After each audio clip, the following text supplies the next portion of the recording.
Welcome dito sa The Chika! Pero bago ang lahat, kung hindi ka pa nakapag-subscribe, mag-subscribe ka na para updated ka sa aking mga bagong chika. TV personality na si Luis Manzano, ibinahagi sa kanyang social media ang mga nagagandahan na mga larawan ng kanyang anak na si Isabella Rose o Baby Peanut. Ay sus ang arte-arte na ni Peanut. Iyan ang inilagay na caption ni Luis sa kanyang IG post na mga larawan ni Baby Peanut. Super pretty ni Baby Peanut sa kanyang mga bagong larawan. Talagang napaka-arte nito sa camera. Makikita si Baby Peanut na cute itong naka-headband na kulay pink, na sobrang bagay sa kanya. Kikay na kikay ang looks ni Baby Peanut na sigurado si Mommy Jessie ang nag-ayos kay Peanut. At ang cute pa ng kanyang ngiti na parang nagpapa-cute ito sa camera.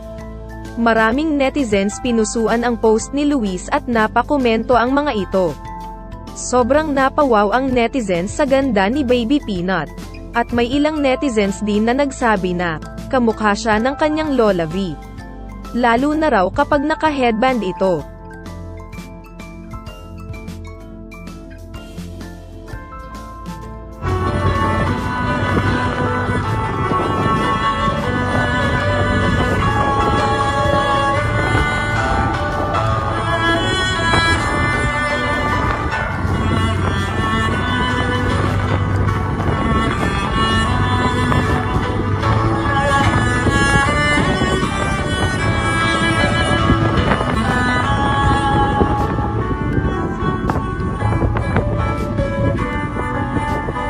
Yes! Clap, clap, clap.